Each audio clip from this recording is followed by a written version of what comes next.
Bonjour à tous, il est 7 heures et bienvenue dans Bonjour Omerta. Ce matin, retrouvez les moments forts de notre entretien avec Jacques Hogar sur la Russie, mais aussi avec un petit bonus sur le gouvernement Macron. Je vous souhaite un très bon visionnage.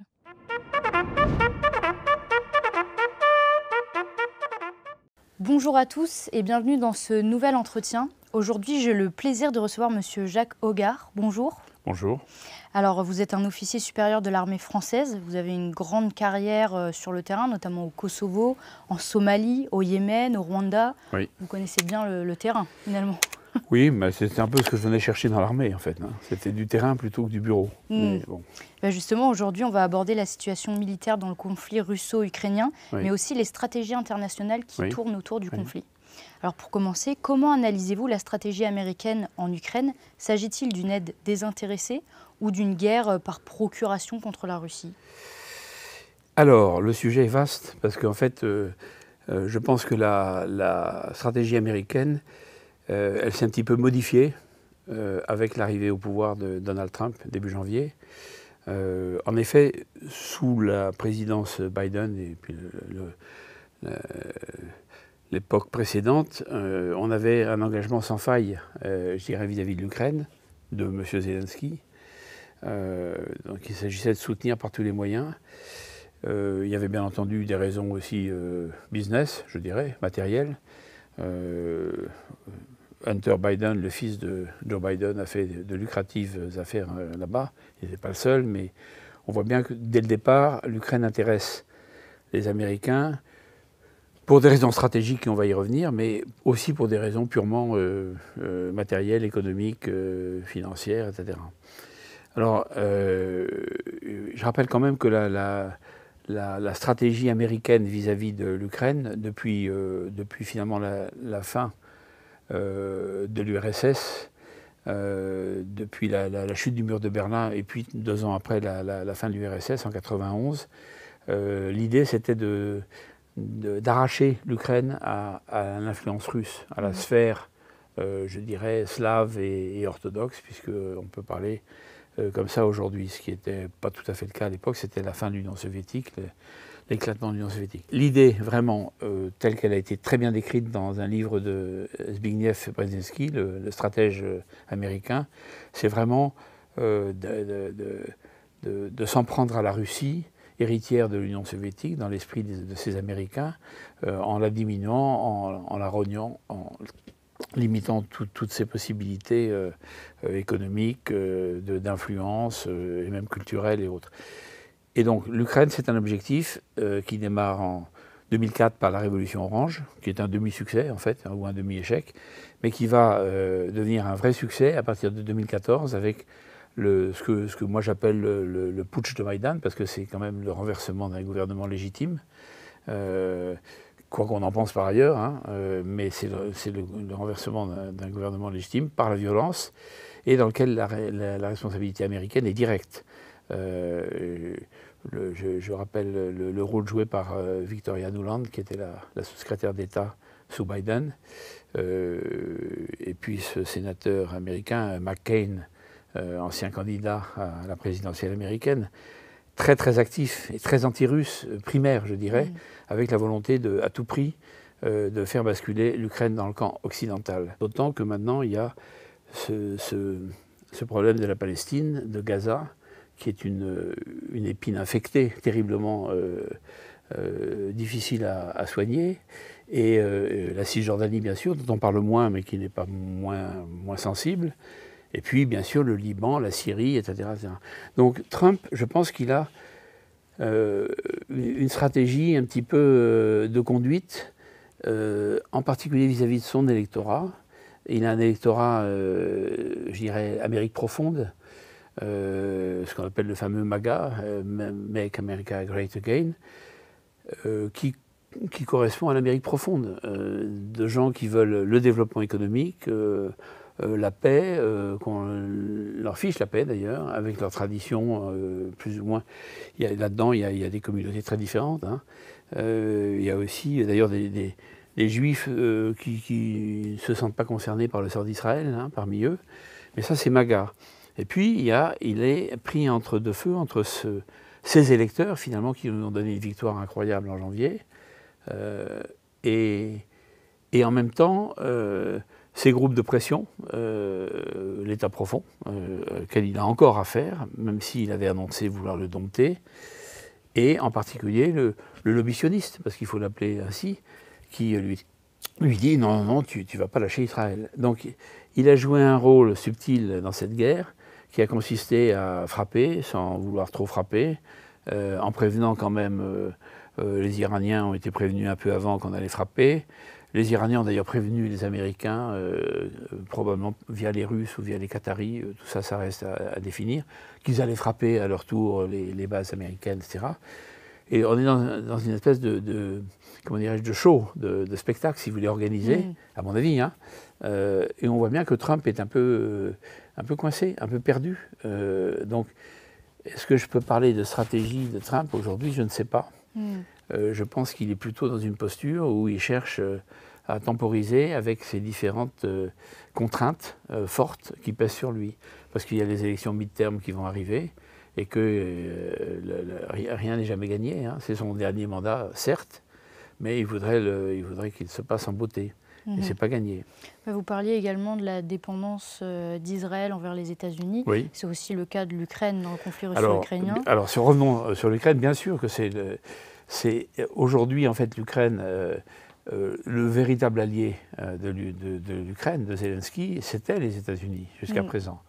On voit bien que ça faceille un peu, comme on dit sur les bords de l'Atlantique. Hein.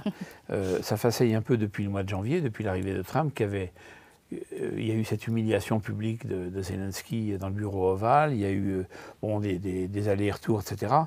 Mais on voit bien que ça bouge. Puis il y a eu ce sommet de l'OTAN à La Haye, la semaine dernière. Moi, j'y étais pas. J'aurais bien aimé assister comme petite souris, mais j'y étais pas, évidemment.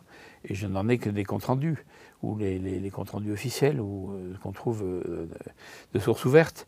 Mais je pense que l'Amérique a mis les pays européens, les autres membres de l'OTAN, finalement, devant une obligation, c'est ces fameux 5% de PIB en budget militaire.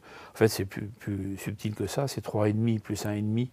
3,5 étant purement les dépenses militaires, et puis 1,5 étant tout ce qui est autour du cyber, des actions civilo-militaires, l'environnement général autour. Mais 5%, c'est énorme. Là-dessus, on voit par exemple que la France décroche et qu'on ne sera jamais au rendez-vous en 2035. C'est pas possible.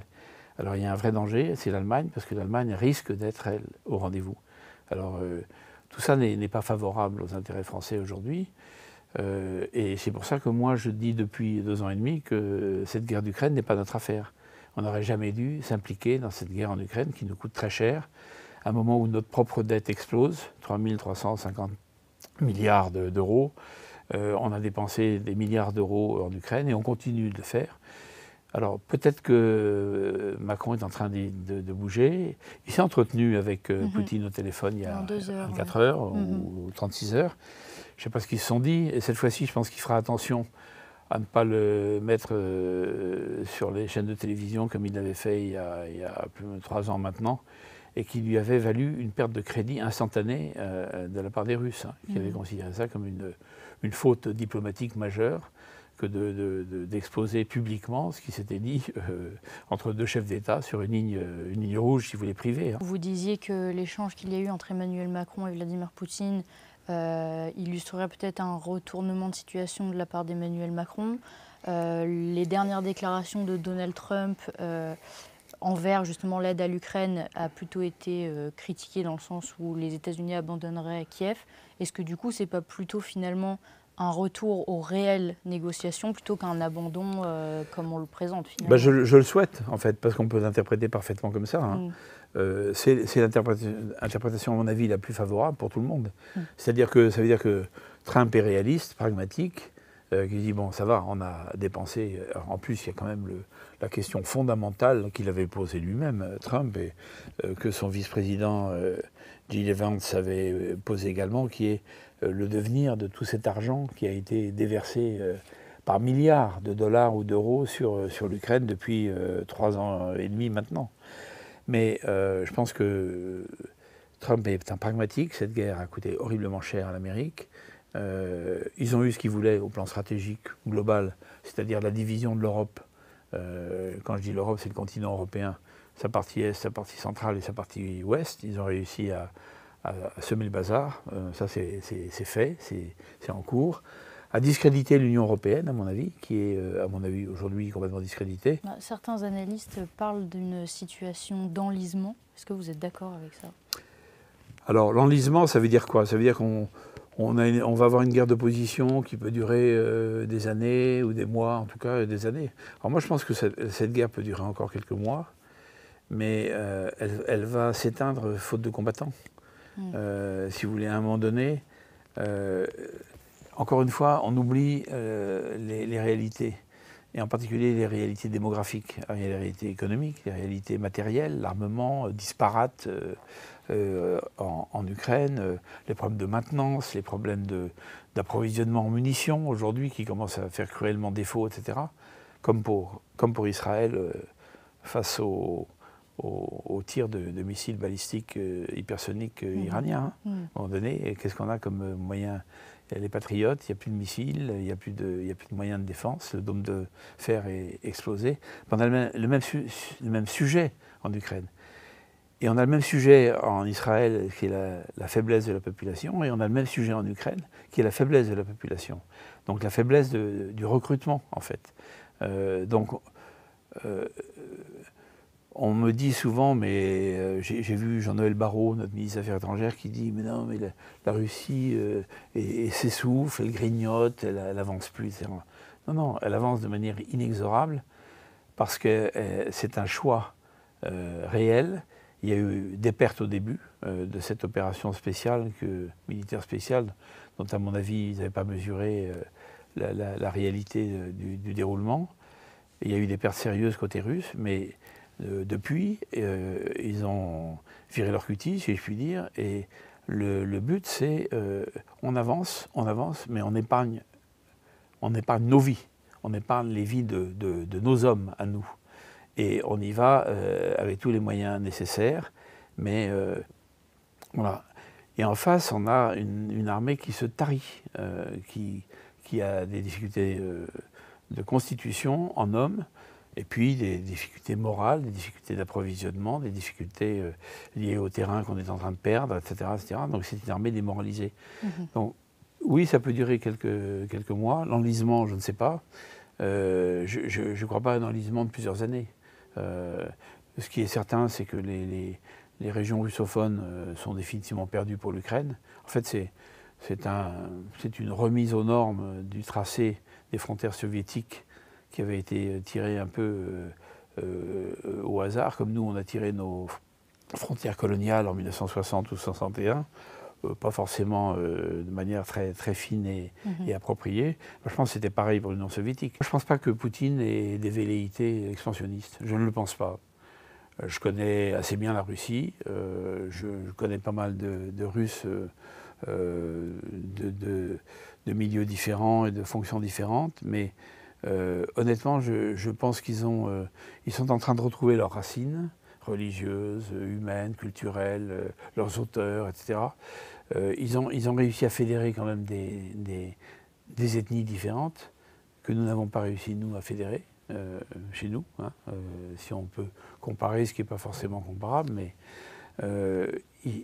ils ont un développement économique que les sanctions ont boosté, en fait, au lieu de fermer, de bloquer. Je pense qu'au contraire, ces sanctions ont boosté quand on regarde les chiffres aujourd'hui, alors on dit qu'on est inquiet mais ça fait 3 ans et demi qu'on est inquiet pour l'économie russe. Elle se porte mieux que nous, que la nôtre, vous voyez ce que je veux dire. Donc, moi je pense qu'il a assez de problèmes à régler, Poutine. En plus, je pense qu'il doit commencer à penser à sa retraite, peut-être, parce qu'il a quand même bien donné pour son pays, il a relevé son pays, qu'on le veuille ou non, qu'on l'aime ou qu'on l'aime pas. Et je pense qu'il doit penser à la suite pour son pays. Mais quand je vois ces abrutis qui parlent de Poutine en disant c'est un nouvel Hitler, mais c'est vraiment n'importe quoi. Je veux dire, on est dans une espèce de fantasme, une espèce de mode d'expression qui est complètement décalée. Je veux dire, c'est aberrant de dire des choses pareilles.